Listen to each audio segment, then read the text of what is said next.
Assalamualaikum warahmatullahi wabarakatuh. Selamat datang di Cerita dari Selatan. Apa kabar? Semoga kalian semua selalu dalam keadaan sehat dan bahagia, ya. Sebelum lanjut, jangan lupa dukung kami dengan klik tombol subscribe dan komen hadir untuk absennya. Selamat menonton. Langit Jakarta sore itu seolah ikut merasakan beban Samsir. Awan kelabu menggantung rendah, memayungi jalanan yang padat dengan kemacetan yang tak berujung. Samsir, seorang pemuda berusia 25 tahun, menatap kosong keluar jendela kafe yang ia singgahi. Di tangannya, selembar surat tagihan dari bank terlipat rapi. Nominalnya bukan lagi puluhan, melainkan sudah mencapai ratusan juta rupiah. Hutang yang bermula dari kegagalannya dalam bisnis startup yang ia rintis, kini menjadi monster yang siap menelannya hidup-hidup. Setiap hari, ia hidup dalam ketakutan. Ketukan pintu yang tiba-tiba, bunyi dering telepon dari nomor tak dikenal, semua itu membuatnya panik. Ia sudah mencoba segalanya. Mulai dari melamar pekerjaan lain, meminta bantuan teman-teman, hingga menjual aset-aset kecil yang ia miliki. Namun, semua itu tidak cukup. Hutangnya terus menumpuk, dan bunga yang terus berjalan seolah mengejeknya. Samsir meneguk kopinya yang sudah dingin. Matanya menyapu sekeliling kafe. Ia melihat pasangan-pasangan yang tertawa riang, sekelompok mahasiswa yang asyik berdiskusi, dan para pekerja kantoran yang sibuk dengan laptop mereka. Mereka semua tampak bahagia, tanpa beban. Samsir merasa sendirian, seolah ia adalah satu-satunya manusia yang terjebak dalam masalah yang tak berujung. Tiba-tiba, sebuah pesan masuk ke ponselnya. Dari Benny, teman lamanya yang kini bekerja di luar kota. Pesan itu singkat, namun cukup membuat jantung Samsir berdebar kencang. Masih butuh uang, Sir? Gue ada kenalan. Samsir segera menelepon Benny. Suara Benny di seberang sana terdengar santai, seolah ia sedang membicarakan hal biasa. Ada apa, Ben? Maksud lo kenalan siapa? Kenalan yang bisa bantu lo keluar dari masalah. Dengar baik-baik, Sir. Ini bukan jalan normal. Ini jalan pintas. Samsir terdiam. Ia tahu apa yang dimaksud Benny. Jalan pintas. Pasti berhubungan dengan hal-hal gaib. Seumur hidupnya, Samsir adalah pemuda yang rasional. Ia tidak percaya pada tahayul, pesugihan, atau hal-hal mistis lainnya. Namun, dalam kondisi seperti ini, rasionalitasnya perlahan terkikis. Ia sudah terlalu putus asa. Jalan pintas apa, Ben? Tanya Samsir, suaranya bergetar. Lo pernah dengar tentang pesugihan? Benny bertanya balik. Samsir terdiam. Gue nggak percaya hal kayak gitu. Lo nggak harus percaya. Lo cuma butuh hasilnya. Dengerin gue, Sir. Ada sebuah desa terpencil di Jawa Tengah, namanya, gue lupa namanya. Tapi lo bisa cari. Desa itu terkenal banget dengan pesugihan. Banyak orang yang datang ke sana, dan pulang dengan kekayaan tak terhingga. Mereka cuma perlu bayar. Bukan pakai uang, tapi pakai sesuatu yang lain. Samsir merasakan sensasi dingin menjalar di punggungnya. Ia tahu, sesuatu yang lain, yang dimaksud Benny. Itu pasti tumbal. Namun, pikiran tentang hutangnya yang menumpuk seolah menutupi semua ketakutan. Gue harus gimana? Tanya Samsir, otaknya sudah tidak bisa berpikir jernih. Lo harus ke sana. Cari desa itu. Lo harus lihat sendiri. Coba tanya orang-orang di sana. Mereka pasti tahu. Benny terdengar yakin. Samsir mengakhiri panggilan. Ia duduk terdiam, otaknya dipenuhi dengan berbagai macam pikiran. Antara ketakutan dan harapan. Antara rasionalitas dan keputusasaan. Akhirnya, keputusasaan menang. Ia memutuskan untuk pergi. Ia tidak peduli apapun risikonya. Ia hanya ingin terbebas dari hutang-hutang ini. Ia hanya ingin kembali hidup normal, tanpa beban. Samsir pulang ke apartemennya, mengemasi barang-barangnya. Ia hanya membawa tas ransel berisi pakaian, uang secukupnya, dan sebuah kompas tua milik ayahnya. Sebelum berangkat, ia menulis sebuah surat pendek untuk ibunya. Jika sesuatu terjadi padanya, setidaknya ibunya tahu ia berjuang. Malam itu, Samsir mengendarai mobilnya, meninggalkan keramaian Jakarta, menuju kegelapan pedesaan. Ia tidak tahu apa yang menantinya. Ia hanya tahu satu hal, ia sedang menuju sebuah desa yang katanya bisa memberinya kekayaan. Desa yang ia bayangkan penuh dengan aura mistis, dengan ritual-ritual aneh dan tumbal yang mengerikan. Ia sudah siap menghadapi semua itu. Atau setidaknya, ia berpikir ia sudah siap. Namun, Samsir tidak tahu. Informasi dari Beni itu sesat. Ia tidak sedang menuju desa yang penuh dengan praktik pesugihan. Ia sedang menuju tempat yang jauh lebih misterius, jauh lebih suci, dan jauh lebih berbahaya baginya. Ia sedang menuju tempat yang akan mengubah hidupnya, selamanya. Samsir mengemudi sepanjang malam. Jalanan yang ia lalui semakin sepi, dan sinyal ponselnya perlahan menghilang. Begitu ia memasuki perbatasan Jawa Tengah, Samsir melihat papan penunjuk jalan yang mengarah ke sebuah kawasan pegunungan. Hutan lebat mulai terlihat di sisi kanan dan kiri jalan, seolah menelannya. Jalanan yang tadinya mulus kini berubah menjadi jalanan bebatuan yang berliku-liku. Saat fajar mulai menyingsing, Samsir menghentikan mobilnya. Ia melihat sekeliling. Hutan yang ia masuki terasa sangat kuno. Pepohonan besar menjulang tinggi, dan kabut tipis menyelimuti area tersebut. Samsir merasa ada sesuatu yang aneh. Suasana di hutan itu terasa sangat sunyi, tidak ada suara burung berkicau, tidak ada suara serangga. Hanya ada keheningan yang mencekam. Samsir mencoba menyalakan ponselnya, namun sinyalnya nol. Ia mencoba menggunakan GPS, tetapi layarnya hanya menunjukkan lokasi yang tidak terdeteksi. Samsir mulai panik. Ia mencoba berputar balik, tetapi ia tidak tahu harus kemana. Ia sudah tersesat. Ia memutuskan untuk turun dari mobilnya dan melihat-lihat. Ia membawa kompas tua ayahnya. Kompas itu sudah lama tidak ia gunakan, namun ia berharap kompas itu bisa membantunya. Begitu ia membuka kompas, jarumnya berputar tak karuan. Ia tidak menunjuk ke arah utara, selatan, timur, atau barat. Jarumnya terus berputar, seolah-olah ada magnet kuat di sekelilingnya. Samsir kembali ke mobilnya, merasakan ketakutan yang mulai merayap di hatinya. Ia mencoba menyalakan mesin, namun mesin mobilnya tidak mau hidup. Ia sudah memeriksa bensin dan aki, semua dalam kondisi baik. Samsir menggebrak setir, frustrasi. Ia merasa terjebak. Saat ia sedang panik, Samsir mendengar suara. Suara bisikan yang sangat pelan, seolah berbisik di telinganya. Pulang, pulang. Bisikan itu terdengar seperti suara anak-anak, namun juga terdengar sangat tua. Samsir melihat ke sekeliling, tetapi tidak ada siapa-siapa. Ia mulai merasa paranoid. Ia mencoba untuk tetap rasional. Ia mencoba meyakinkan dirinya sendiri bahwa itu hanyalah halusinasi. Bahwa ia terlalu stres. Namun, bisikan itu kembali terdengar, kali ini lebih keras dan lebih jelas. Pergi, pergi dari sini. Samsir menutup telinganya. Ia tidak ingin mendengar apa-apa. Ia hanya ingin keluar dari tempat ini. Ia menghela napas, mencoba menenangkan diri. Ia memutuskan untuk berjalan kaki. Ia akan meninggalkan mobilnya.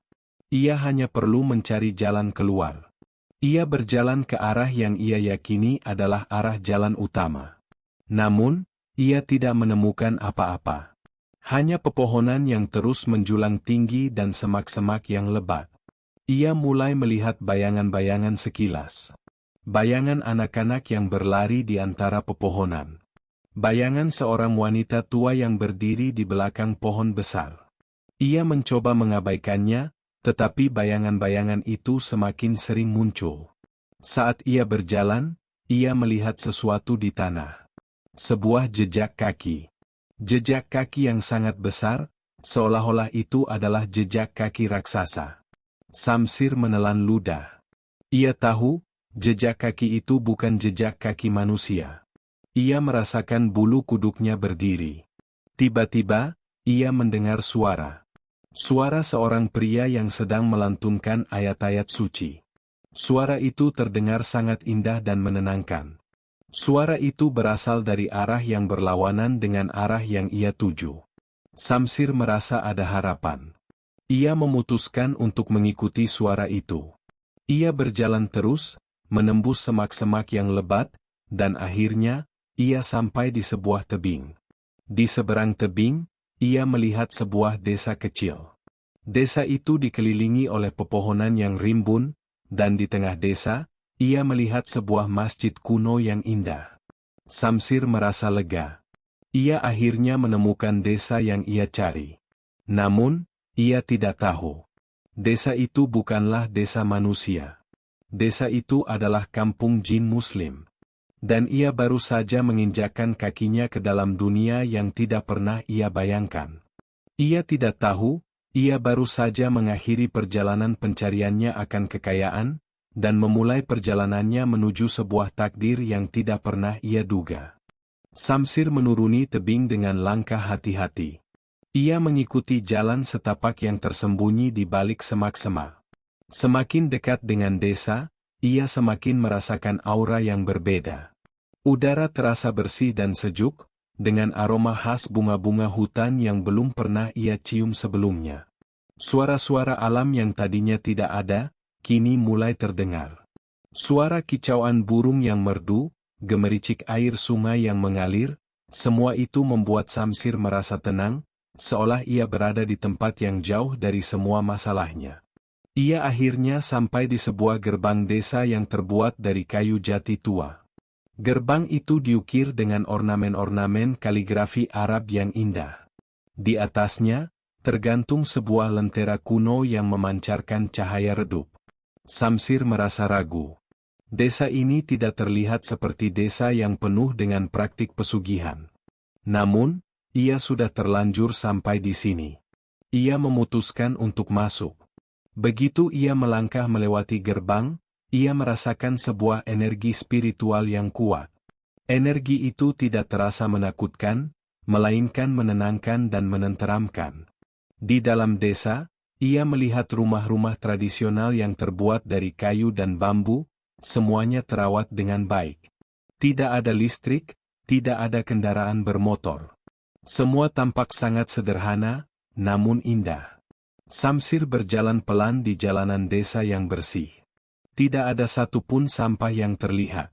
Penduduk desa mulai keluar dari rumah-rumah mereka. Mereka semua mengenakan pakaian tradisional, dengan wajah yang bersih dan berseri. Anak-anak kecil bermain di halaman, tertawa riang. Orang-orang dewasa sedang duduk-duduk di teras, membaca buku atau mengobrol. Mereka menyambut Samsir dengan senyuman yang hangat, namun tatapan mereka terasa aneh. Mata mereka memancarkan cahaya yang tidak biasa, seolah-olah mata mereka bisa melihat lebih dari sekadar rupa fisik. Seorang wanita tua dengan kerudung putih menghampiri Samsir. "Selamat datang, Nak," katanya, suaranya lembut dan menenangkan. "Kau tersesat?" Samsir mengangguk. "Iya, Bu.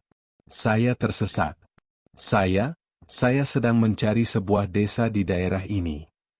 Wanita tua itu tersenyum. "Desa ini adalah satu-satunya desa di daerah ini.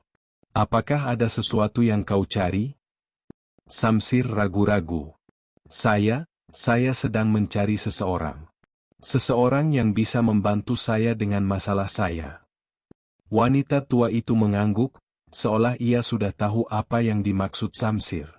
"Kau bisa bertemu dengan Kiai Hasan. Beliau adalah tetua desa ini. Beliau bisa membantu semua masalahmu."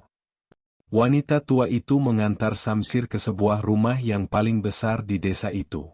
Di depan rumah, duduk seorang pria tua dengan janggut putih dan sorban di kepalanya. Pria itu memiliki aura spiritual yang sangat kuat, seolah-olah ia bisa melihat ke dalam jiwa Samsir. "Selamat datang, Nak. Namamu Samsir, bukan?" tanya pria tua itu, yang ternyata adalah Kiai Hasan. Samsir terkejut. Bagaimana Anda tahu nama saya?" Kiai Hasan tersenyum. "Aku tahu semua tentangmu, Nak.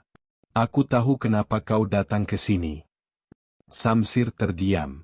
Ia merasa ketakutan, namun juga merasa lega. Ia akhirnya menemukan orang yang ia cari. Kiai Hasan mempersilakan Samsir duduk. Ia menyuguhkan secangkir teh hangat dengan aroma bunga yang menenangkan. "Aku tahu kau datang ke sini karena kau putus asa," kata Kiai Hasan, suaranya lembut namun tegas. "Kau datang ke sini untuk mencari kekayaan, bukan?" Samsir menunduk, malu. Ia tidak bisa menyangkalnya. "Iya, Kiai. Saya butuh uang. Saya terlilit hutang." Kiai Hasan mengangguk. "Aku tahu. Dan kau percaya bahwa di desa ini, kau bisa mendapatkan kekayaan dengan cara yang tidak benar. Kau percaya bahwa di desa ini ada praktik pesugihan." Samsir menatap Kiai Hasan. "Bukankah begitu, Kiai?" Kiai Hasan tersenyum. "Dulu, mungkin iya. Dulu, di desa ini, ada praktik pesugihan. Banyak orang datang ke sini, mencari kekayaan dengan cara yang sesat. Tapi itu dulu. Sekarang, desa ini adalah tempat yang berbeda." Kiai Hasan menceritakan sebuah rahasia. Desa ini bukanlah desa manusia biasa. Desa ini dihuni oleh jin muslim. Jin-jin yang beriman kepada Allah, yang menjalankan syariat Islam, dan yang menolak semua bentuk praktik ilmu hitam. Dulu, desa ini adalah tempat tinggal jin muslim dan jin kafir. Namun, setelah sebuah pertarungan besar, jin muslim berhasil mengusir jin kafir. Desa ini menjadi tempat yang damai dan suci. "Kami hidup berdampingan dengan alam," kata Kiai Hasan. "Kami tidak membutuhkan uang, kami tidak membutuhkan kekayaan. Kami hanya membutuhkan kedamaian dan keimanan." Samsir terkejut. Ia tidak bisa mempercayai apa yang ia dengar. Ia berada di sebuah desa yang dihuni oleh makhluk gaib. Ia tidak merasa takut, justru ia merasa takjub. "Tapi, kenapa Anda manusia?" tanya Samsir. Kiai Hasan tertawa pelan. "Aku adalah keturunan manusia yang menikah dengan jin. Aku adalah keturunan dari dua alam.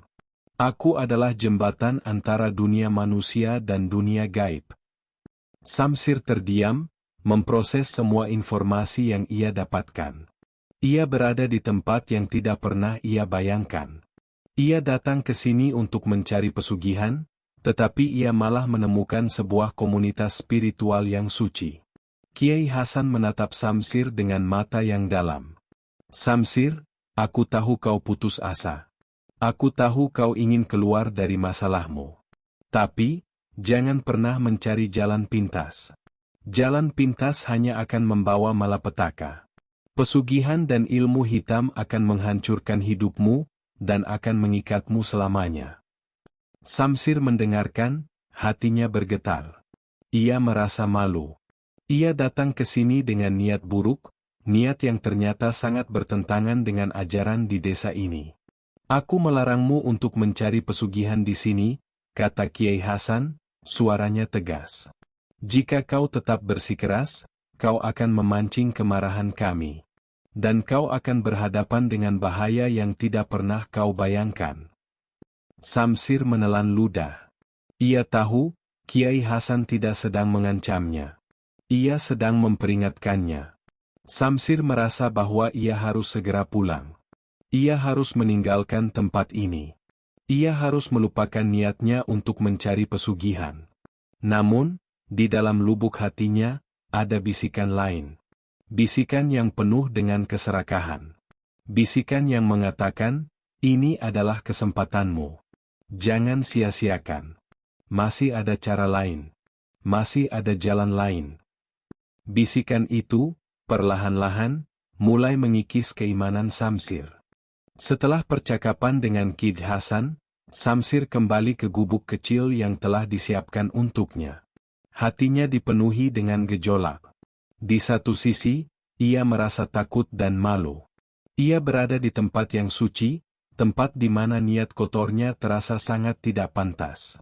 Di sisi lain, bayangan hutang dan kekayaan tak terbatas terus berputar-putar di kepalanya. Ia sudah datang sejauh ini.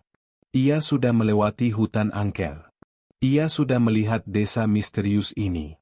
Apakah ia akan pulang dengan tangan kosong? Malam itu, Samsir tidak bisa tidur. Ia berbaring di tempat tidur yang sederhana, mendengarkan suara jangkrik dan bisikan angin. Di luar gubuk, ia melihat para penduduk desa berkumpul di depan masjid. Mereka melantunkan ayat-ayat suci, suara mereka terdengar merdu dan menenangkan. Samsir tahu, mereka sedang beribadah. Ia merasa sangat kecil di hadapan mereka. Mereka adalah makhluk gaib yang beriman, sementara ia, seorang manusia, datang dengan niat jahat. Namun, godaan itu terlalu kuat. Pikiran tentang uang, tentang hidup bebas hutang, tentang kembali ke Jakarta sebagai orang kaya, terus membayangi. Samsir akhirnya menyerah pada godaan itu. Ia mengambil keputusan bodoh, keputusan yang akan ia sesali seumur hidupnya. Ia memutuskan untuk keluar dari gubuknya. Ia berjalan pelan, menjauhi kerumunan di depan masjid. Ia berjalan menuju hutan. Di dalam hutan, ia mencoba untuk melakukan apa yang ia tahu dari rumor yang ia dengar. Ia mencoba memanggil penjaga gaib, penghuni gaib, siapapun yang mau membantunya. Ia berbicara dalam hati, memohon, menawarkan imbalan, apapun yang mereka mau. Samsir tidak tahu, perbuatannya ini adalah bentuk pengkhianatan. Ia telah mengabaikan peringatan Kiai Hasan. Ia telah mencoba untuk memancing api di tempat yang suci. Dan api itu, perlahan-lahan, mulai menyala. Saat ia terus memanggil-manggil, ia merasakan kehadiran lain. Bukan kehadiran yang menenangkan seperti yang ia rasakan di desa. Kehadiran ini terasa dingin, gelap, dan penuh kebencian. Samsir merasa ketakutan, namun ia terus maju. Ia sudah terlanjur basah, ia harus menceburkan dirinya ke dalam lumpur. Tiba-tiba, ia mendengar suara. Suara yang dalam, serak, dan penuh dengan kejahatan. "Kau mencari siapa, Nak?" Suara itu bertanya. Samsir terdiam. Ia tidak bisa bergerak. Ia merasa tubuhnya membeku. Saya mencari bantuan," jawab Samsir, suaranya bergetar. "Bantuan apa yang kau cari?" Suara itu bertanya lagi. "Kekayaan? Kekuatan?" Iya, saya butuh uang," kata Samsir. "Saya butuh uang untuk membayar hutang-hutang saya." Tiba-tiba, dari balik semak-semak, muncul sosok hitam yang besar. Sosok itu tidak memiliki wajah, hanya mata merah menyala yang menatap Samsir. Samsir merasa ngeri. Ia tahu, ia telah memancing sesuatu yang mengerikan. "Aku bisa memberimu semua yang kau inginkan," kata sosok itu. "Kekayaan tak terbatas.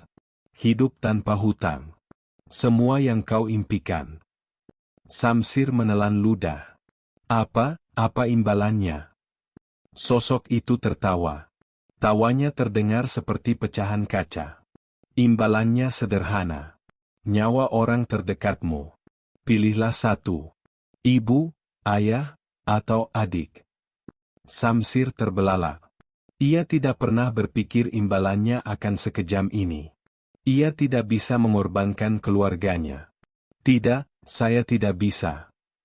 "Kau sudah memilih, Nak," kata sosok itu.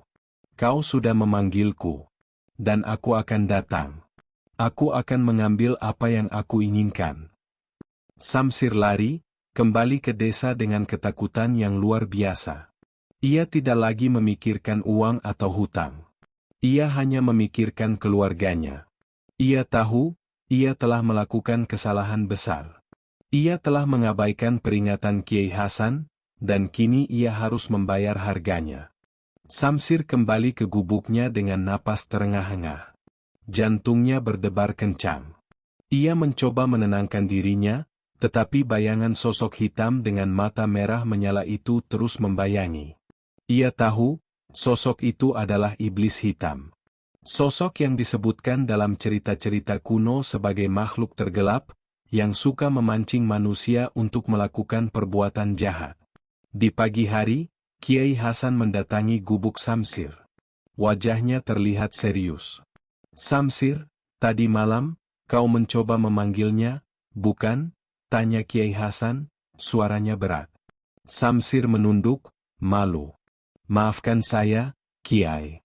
Saya gelap mata." Kiai Hasan menghela napas. "Aku tahu. Aku sudah merasakan kehadirannya. Dia datang ke sini karena kau memanggilnya. Dia ingin memancingmu, Samsir. Dia ingin mengujimu, seberapa kuat imanmu. Dia juga ingin menguji kami. Dia ingin memecah belah persatuan kami." Samsir terkejut. Dia tahu saya di sini?" "Tentu saja," kata Kiai Hasan. "Dia tahu kau datang ke sini untuk mencari pesugihan. Dia tahu kau menolak jalan yang lurus. Dia melihatmu sebagai mangsa yang mudah." Tiba-tiba, suasana di desa berubah. Langit yang tadinya cerah, kini menjadi gelap. Angin bertiup kencang, membawa aroma busuk. Samsir merasakan energi negatif yang kuat. Ia tahu, iblis hitam telah datang. Seluruh penduduk desa keluar dari rumah mereka. Mereka berkumpul di depan masjid, wajah mereka terlihat tegang. Mereka tahu, pertarungan akan segera dimulai. Kiai Hasan menatap Samsir. "Samsir, kau adalah penyebab semua ini. Kau yang membawanya ke sini. Tapi kau juga yang bisa menghentikannya." Samsir merasa bingung. "Bagaimana caranya, Kiai?" "Kau harus memilih, Samsir," kata Kiai Hasan. "Kau harus memilih jalan yang benar. Kau harus menolak tawaran iblis hitam. Kau harus berjuang bersamaku dan bersama penduduk desa ini." Tiba-tiba, dari langit, muncul sebuah sosok yang besar, gelap, dan mengerikan. Itu adalah iblis hitam. Matanya yang merah menyala menatap Samsir. "Samsir, aku datang," suaranya menggelegar. "Aku akan memberimu semua yang kau inginkan. Kekayaan, kekuasaan, dan hidup tanpa hutang. Kau hanya perlu mengikutiku. Tinggalkan tempat ini. Tinggalkan mereka. Mereka tidak akan membantumu. Mereka hanya akan membuatmu menderita." Samsir bimbang. Ia melihat kekayaan yang ia impikan sudah di depan mata. Ia bisa saja mengikutinya. Ia bisa saja mendapatkan semua yang ia mau. Namun, ia melihat Kiai Hasan. Ia melihat penduduk desa yang menatapnya dengan penuh harapan. Ia melihat Bima, yang berada di dalam hatinya, yang ia cintai lebih dari apapun. Ia tahu, jika ia menerima tawaran iblis hitam, ia akan kehilangan semuanya. Ia akan kehilangan imannya, ia akan kehilangan keluarganya. "Tidak!" teriak Samsir, suaranya bergetar. "Aku tidak mau. Aku tidak mau kekayaan itu. Aku tidak mau menjadi tumbalmu." Samsir berlari ke arah Kiai Hasan. Ia berdiri di samping Kiai Hasan, di hadapan iblis hitam. "Aku memilih jalan yang benar. Aku memilih jalan yang lurus. Aku memilih untuk berjuang bersama mereka." Iblis hitam tertawa, tawanya terdengar seperti suara guntur. "Kau bodoh, Samsir. Kau akan menyesal." Pertarungan pun dimulai. Kiai Hasan dan seluruh penduduk desa mulai melantunkan ayat-ayat suci. Suara mereka terdengar seperti melodi surgawi, mengisi udara dengan energi positif.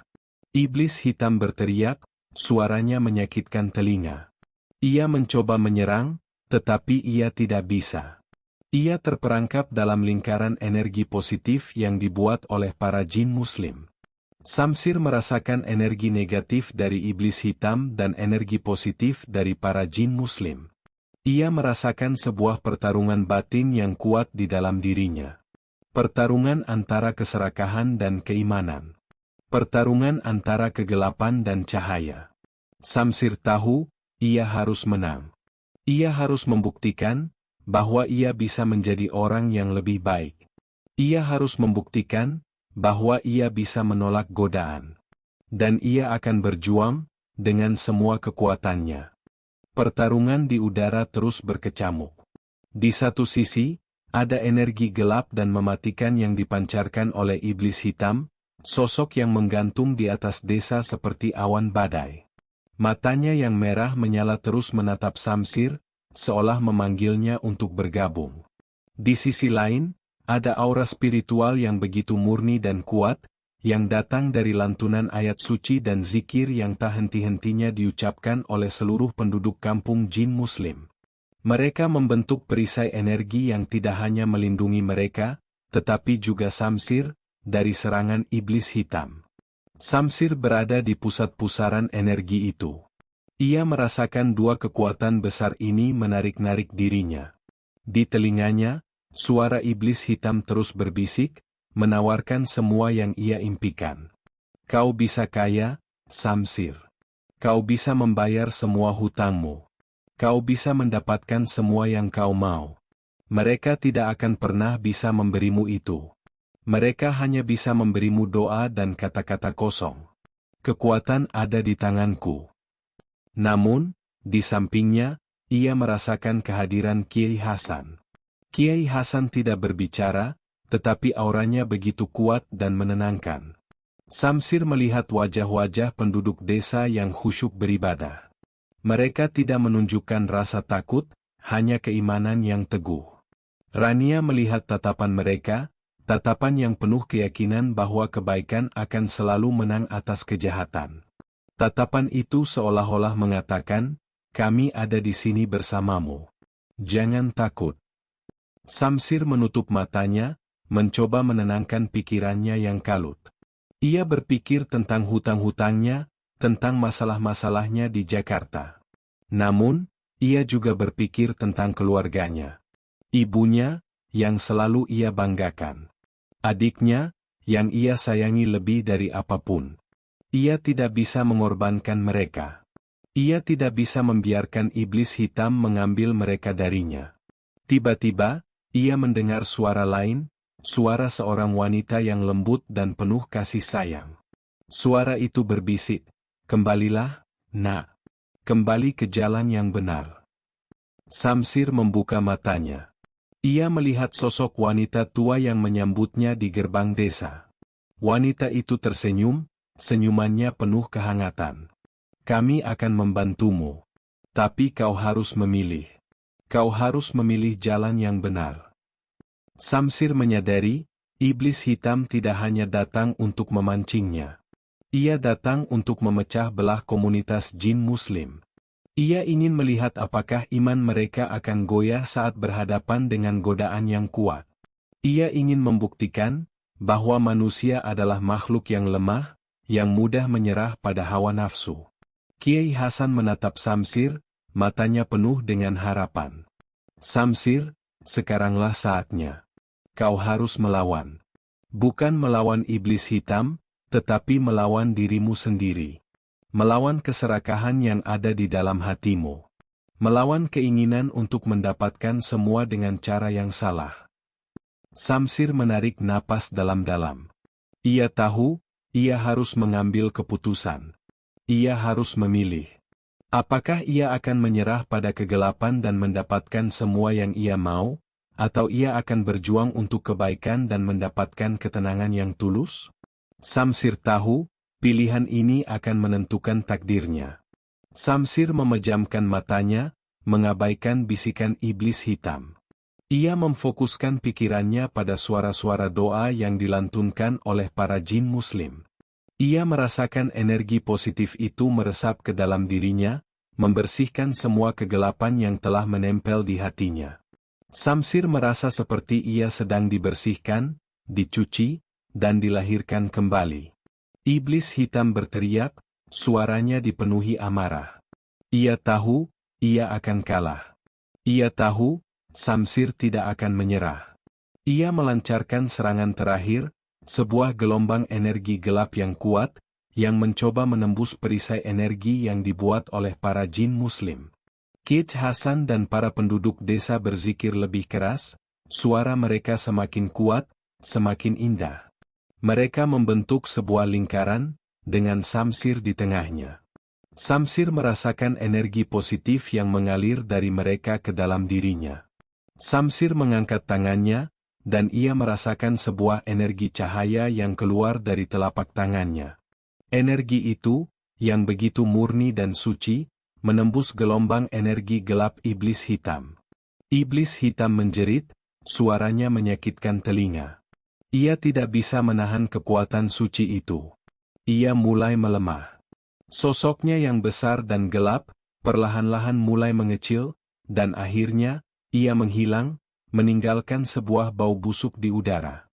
Langit yang tadinya gelap, kini kembali cerah. Suara-suara alam yang tadinya tidak ada, kini kembali terdengar. Samsir jatuh terduduk, napasnya terengah-engah. Ia merasa lelah, tetapi hatinya dipenuhi dengan ketenangan yang luar biasa. Ia telah menang. Ia telah memenangkan pertarungan batinnya. Kiai Hasan menghampiri Samsir. Kau berhasil, Nak, katanya, suaranya bangga. Kau telah membuktikan, bahwa manusia bisa melawan hawa nafsunya. Kau telah membuktikan, bahwa keimanan bisa mengalahkan kegelapan. Penduduk desa datang menghampiri Samsir, mereka tersenyum dan mengucapkan terima kasih. Samsir merasa malu. Ia datang ke sini dengan niat buruk, tetapi mereka tetap membantunya. Samsir menatap Kiai Hasan. Kiai, saya minta maaf. Saya telah melakukan kesalahan besar. Saya telah mengkhianati kepercayaan Anda. Kiai Hasan tersenyum. Setiap manusia pernah melakukan kesalahan, Nak. Yang terpenting, kau mau belajar. Kau mau berubah. Dan kau telah membuktikan itu. Kiai Hasan memberikan Samsir sebuah jimat. Jimat itu terbuat dari kayu, dengan ukiran ayat suci di dalamnya. Ini adalah hadiah dariku. Ini akan melindungimu dari kejahatan. Tapi ingat, perlindungan terbesar adalah keimananmu. Jangan pernah lagi menyerah pada hawa nafsu. Samsir menerima jimat itu, matanya berkaca-kaca. Ia merasa sangat terharu. Ia datang ke sini untuk mencari kekayaan, tetapi ia malah mendapatkan sesuatu yang jauh lebih berharga, pelajaran hidup. Ia belajar bahwa uang tidak bisa membeli kebahagiaan. Uang tidak bisa membeli ketenangan. Ia harus berjuang untuk mendapatkan itu, dengan cara yang halal. Dan ia akan melakukannya. Ia tidak akan lagi mengejar jalan pintas. Ia akan kembali ke Jakarta, dan memulai hidup baru, dengan iman yang baru, dan dengan hati yang bersih. Setelah iblis hitam berhasil diusir, suasana di kampung jin muslim kembali damai. Matahari bersinar cerah, kicauan burung kembali terdengar, dan gemericik air sungai kembali mengalir. Samsir terduduk di tanah, merasakan kelelahan yang luar biasa. Ia merasa seperti baru saja melewati sebuah badai yang dahsyat. Kiai Hasan dan beberapa penduduk desa datang menghampirinya. Mereka tersenyum, senyuman yang penuh dengan ketulusan. Kau baik-baik saja, Nak? Tanya Kiai Hasan, suaranya lembut. Samsir mengangguk. Saya baik-baik saja, Kiai. Tapi saya malu. Saya datang ke sini dengan niat buruk, dan saya justru membawa malapetaka bagi kalian. Kiai Hasan duduk di samping Samsir. Jangan berkata begitu, Nak. Setiap manusia pernah berbuat salah. Yang terpenting, kau mau belajar. Kau mau berubah. Kau telah membuktikan itu. Kau telah memilih jalan yang benar. Samsir menunduk, air matanya menetes. Ia merasa sangat bersalah. Ia tidak pernah berpikir, niatnya yang gelap mata akan membawa masalah besar bagi makhluk lain. Ia tidak pernah berpikir bahwa di luar sana ada makhluk-makhluk yang beriman, yang hidup dalam kedamaian. Saya minta maaf, Kiai. Saya minta maaf atas niat saya yang jahat. Saya minta maaf karena telah mengganggu kedamaian di sini, kata Samsir, suaranya bergetar. Kiai Hasan tersenyum. Tidak apa-apa, Nak. Kami mengerti. Manusia adalah makhluk yang lemah. Manusia mudah tergoda oleh nafsu. Tapi kami juga tahu, manusia memiliki hati yang baik. Kau telah membuktikan itu. Kiai Hasan memberikan Samsir sebuah jimat. Jimat itu terbuat dari kayu, dengan ukiran ayat suci di dalamnya. Jimat itu terasa hangat di tangan Samsir. Ini adalah hadiah dariku. Ini akan melindungimu dari kejahatan.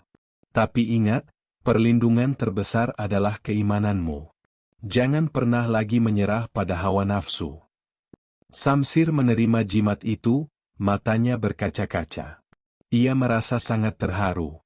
Ia datang ke sini untuk mencari pesugihan, tetapi ia malah mendapatkan sesuatu yang jauh lebih berharga, pelajaran hidup. Ia belajar bahwa uang tidak bisa membeli kebahagiaan. Uang tidak bisa membeli ketenangan. Ia harus berjuang untuk mendapatkan itu, dengan cara yang halal. Kiai Hasan melanjutkan. Samsir, kau telah mendapatkan sebuah pelajaran berharga. Jangan sia-siakan itu. Pulanglah, dan jadilah pribadi yang lebih baik. Kami akan mendoakanmu, agar kau bisa melunasi semua hutangmu dengan cara yang baik dan benar. Samsir mengangguk. Ia tahu, ia harus segera pulang. Ia harus meninggalkan tempat yang suci ini, dan kembali ke dunianya. Ia tidak lagi peduli dengan uang atau kekayaan. Ia hanya peduli dengan keluarganya, dan dengan janji yang ia buat pada Kiai Hasan. Janji untuk menjadi pribadi yang lebih baik. Sebelum Samsir pergi, Kiai Hasan membawanya ke sebuah mata air di tengah desa. Airnya sangat jernih dan terasa sejuk. Minumlah, Nak, kata Kiai Hasan. Air ini akan membersihkan hatimu, dan akan memberikanmu ketenangan. Samsir meminum air itu. Ia merasa segar, seolah-olah semua beban yang ia pikul telah hilang. Ia tahu, ia tidak akan pernah melupakan pengalaman ini. Pengalaman yang mengubah hidupnya. Samsir mengemudi kembali ke Jakarta. Perjalanan pulang terasa sangat berbeda dengan perjalanan pergi. Ia tidak lagi merasa takut atau cemas. Ia merasa tenang, dan hatinya dipenuhi dengan kedamaian. Ia tidak lagi melihat bayangan-bayangan aneh di hutan. Ia tidak lagi mendengar bisikan-bisikan jahat. Hutan yang tadinya terasa menyeramkan, kini terasa indah. Saat ia sampai di Jakarta, hari sudah pagi. Samsir menghentikan mobilnya di depan sebuah masjid. Ia memutuskan untuk salat subuh di sana. Setelah salat, ia merasa lebih ringan. Ia tahu, ia telah menemukan jalan yang benar. Ia tidak lagi akan mengejar pesugihan. Ia akan berjuang untuk melunasi hutangnya dengan cara yang halal. Ia pulang ke apartemennya, mandi, dan berganti pakaian. Ia mengambil ponselnya, dan menelepon ibunya. Suara ibunya di seberang sana terdengar lega. Nak, kamu di mana? Ibu khawatir. Ibu, maafkan aku.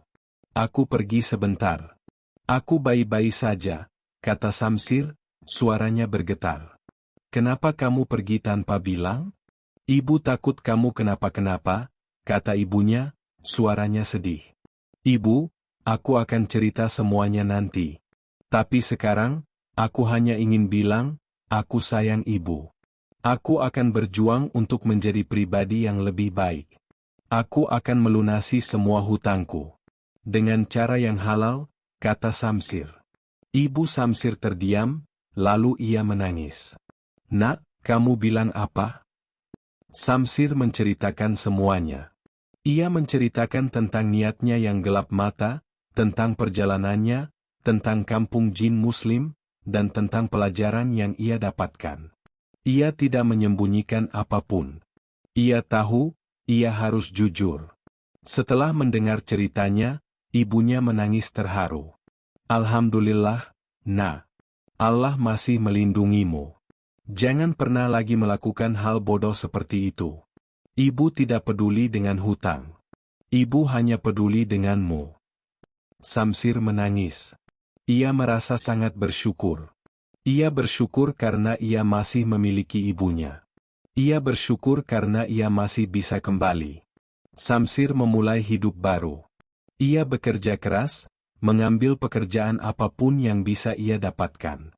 Ia tidak lagi boros, ia menabung setiap rupiah yang ia miliki. Ia juga mulai beribadah. Ia salat 5 waktu, membaca Al-Quran, dan berzikir. Ia tahu, ia tidak bisa mengandalkan siapapun selain Tuhan.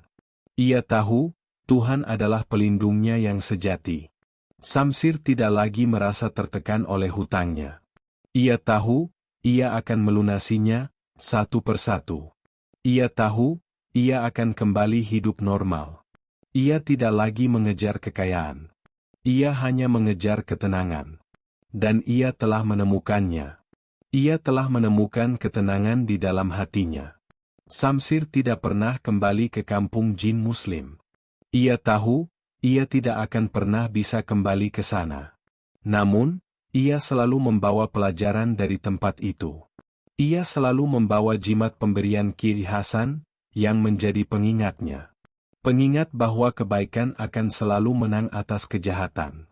Pengingat bahwa keimanan akan selalu mengalahkan hawa nafsu.